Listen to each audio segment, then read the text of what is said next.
El presidente de Venezuela, Nicolás Maduro, calificó de falso positivo el ataque terrorista a la sede de la AMIA de julio del 94, que causó 85 muertos y más de 300 damnificados. La alianza cada vez más fuerte entre el régimen de Venezuela e iraní se hace presente ahora en el discurso, intentando negar la responsabilidad de los iraníes sobre los que pesan alertas rojas de Interpol y faltando el respeto a la memoria de las víctimas y el dolor de los afectados, sostuvo Ariel Gelblum, director del Centro Bicentenal para América Latina, con quien tomamos contacto en este minuto para conversar y profundizar sobre este tema. Ariel Gelblum, director del Centro Bicentenal para América Latina, muy buenos días a DNews. Le damos la bienvenida entonces para que profundicemos sobre esta materia. Lo grave de estas declaraciones es, digamos, cuando alguien se refiere, y esto lo aprendimos todos durante la pandemia, a un falso positivo, es un resultado que parece ser uno pero es otro, a falsedades, a mentira. Es decir, referirse al atentado a la AMIA, el peor atentado terrorista que tuvimos en toda la región, y el mayor atentado antisemita después de la Segunda Guerra Mundial, como un falso positivo, es relativizar y entrar en un negacionismo que no se condice con la realidad de los hechos. Sostener directamente, centrar prácticamente en la retórica que Irán viene manteniendo para no entregar a los 5 prófugos que se esconden dentro de su territorio, 2 de los cuales son funcionarios en el gobierno actual. Doctor, ¿de qué manera han repercutido también estas declaraciones de Nicolás Maduro, no solamente en la comunidad judía de Argentina, sino que en la del mundo, cuando nuevamente vemos un negacionismo en torno a los ataques que recibió el pueblo judío, en particular aquí en Buenos Aires?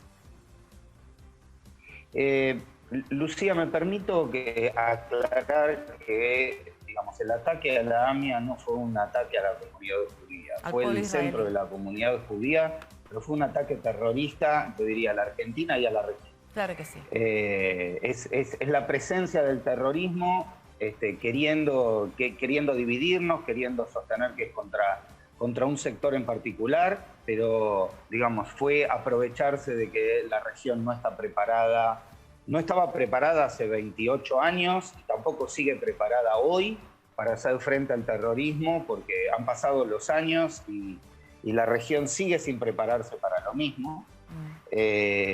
Y esto es sumar a un intento de, dentro de toda una situación en la cual no entiende de la división de poderes, atacar al gobierno argentino por acciones que la justicia está haciendo para poder investigar, permitir que la justicia investigue si hay o no situaciones extrañas dentro de ese avión, y dentro de eso meter un discurso en el cual ya empieza a copiar el de sus socios. Es decir, hablar de que, inclusive de que el atentado no fue tal. Claro. Así como desde Irán tienen toda una postura de Estado de desconocer la existencia del Holocausto. Claro que sí, por eso le preguntaba por el negacionismo, de qué manera a todas las víctimas, los herederos también, los descendientes de las masacres que han tenido que vivir y que han visto además ser negadas cuando en discursos permanentemente a lo largo de los años se intenta ocultar lo que ha pasado a veces en el Holocausto. Ahora estamos hablando de lo que pasó en Buenos Aires. ¿De qué manera eso también remueve a la comunidad?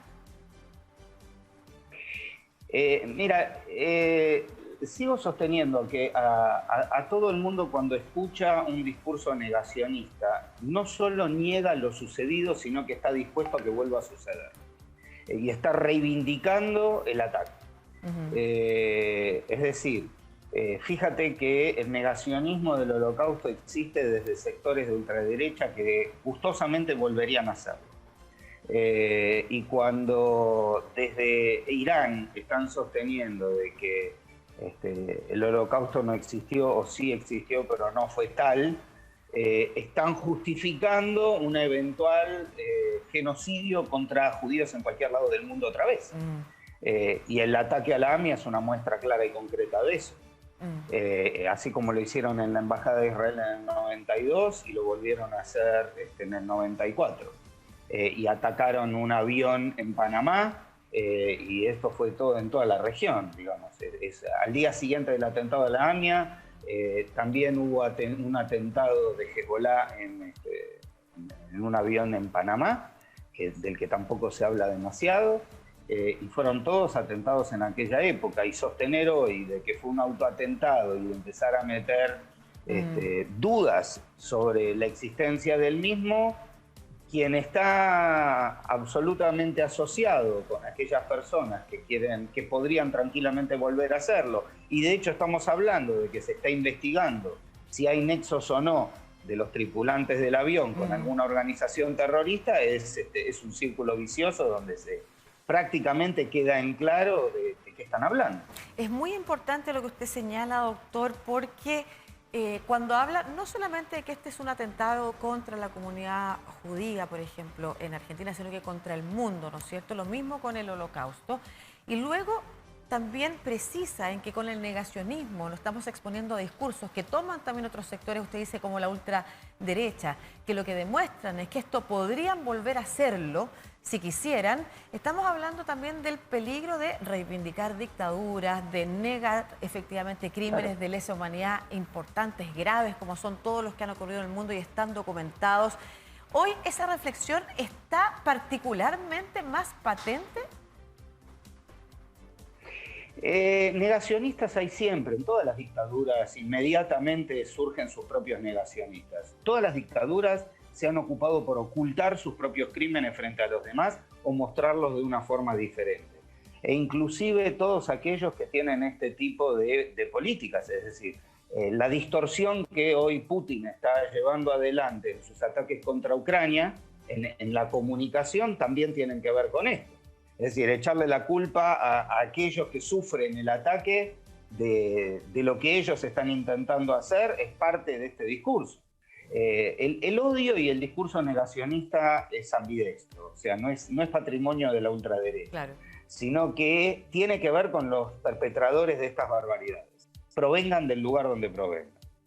Sí, yo le mencionaba a la ultraderecha porque usted la mencionó acá en particular respecto de este crimen. Porque hablábamos del Holocausto. Claro, efectivamente. Porque hablábamos del Holocausto. Pero en estos casos, Irán no está dentro de la ultraderecha, claro, está en otro sector y hace, inclusive tiene una política de Estado donde, entre otras cosas, llama concursos para poder dar premios a quien logre una mejor historieta sobre la negación del Holocausto. Claro, y por eso le mencionaba que son recogidos por otros grupos, además, en sus cada uno fines políticos. Y le preguntaba sobre la actualidad, porque hemos visto más que nunca hoy también o quizás como usted señalaba, negacionistas hay a lo largo de la historia, pero hoy en particular yo no sé si el centro ha también registrado una reactivación de esos discursos a propósito también de lo que sucede con la difusión de desinformación o de otras teorías, hipótesis conspiratorias, por ejemplo, a través de redes sociales, ¿no es cierto? Y el daño que incluso le podrían estar haciendo ciertos discursos a las democracias en el mundo. Le pregunto eso para saber si hoy en particular se está viendo, y lo que ustedes llevan registrado, además investigado, alguna reactivación más peligrosa de esos discursos a la que quizás hay que ponerle más atención de la que le estamos poniendo. La existencia de las redes sociales ha potenciado los discursos conspiratorios y de odio. El hecho de poder aprovecharse de un anonimato para poder sostener lo que llamamos la posverdad, es decir, yo prefiero creer lo que yo tengo ganas de creer y así lo voy a transmitir y copio y pego y se lo cuento a los demás y no lo que los hechos me demuestran. Y el COVID también nos ha demostrado que las teorías conspirativas están a la orden del día. Desde la distorsión de sostener de que las medidas sanitarias tienen que ver igual con campos de concentración, o empezar a hablar de que el COVID fue creado adrede por determinados grupos para perjudicar a otro, o hablar de un nuevo orden mundial. Es decir, estas barbaridades, o el dominio de las vacunas, Esto está a la orden del día y, por supuesto, se ha potenciado durante esta época muchísimo más que en otros tiempos. El odio nunca dejó de estar presente. El tema es que cuando digamos, nuestro director de Relaciones Internacionales en París, el doctor Shimon Samuels, tiene una metáfora donde dice que el odio es la temperatura que hace que el mercurio se expanda o no se expanda. Es decir, está presente en todas las sociedades, pero cuando la situación está mucho más complicada, la temperatura aumenta y el odio se expande. Sí, exactamente. Es importante lo que usted señala porque también nos obliga a reflexionar de qué manera nosotros quizás inconscientemente le podemos estar dando cabida o permitiendo esa expansión de discursos dañinos para los países, para las democracias, para la convivencia, a través de las plataformas sociales, de redes sociales. También los medios de comunicación tenemos una responsabilidad ahí cuando quizás a veces porque nos parece algo atractivo, llamativo, ponemos en pantalla discursos que son de odio para distintas comunidades y que representan también el crecimiento y el fortalecimiento entonces también de estos diálogos que estamos teniendo, que estamos observando respecto a negar situaciones como por ejemplo los crímenes de lesa humanidad.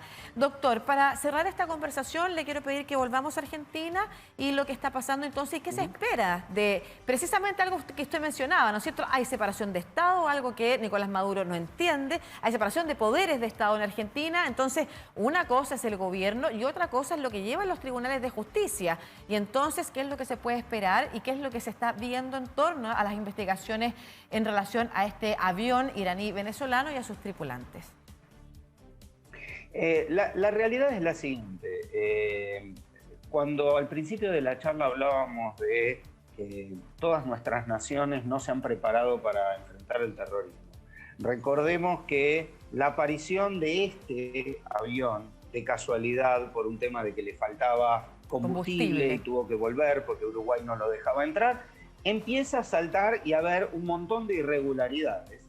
Y a partir de aquí empiezan a saltar de que no fue el único avión, sino que en Chile hubo otro, de que en Paraguay hubo otro, y que esto parece ser un modus operandi normal de esta organización, en la cual de un país que tiene una alianza con alguien que financia el terrorismo, donde hay iraníes y venezolanos, 19 personas en un avión que con 4 o 5 se puede tripular tranquilamente, gente que tiene dudosas filiaciones, un avión que fue transmitido y buscado por las leyes, por violación a las leyes de exportación de Estados Unidos, donde están requiriendo el avión, con lo cual hay que dejar trabajar a la justicia y digamos, las noticias que se conocen son aquellas que se filtran y creo que hay que hablar con responsabilidad y dejar que la justicia trabaje. Claro, si eventualmente la justicia, ya sea por impericia o ya sea porque no encuentra nada,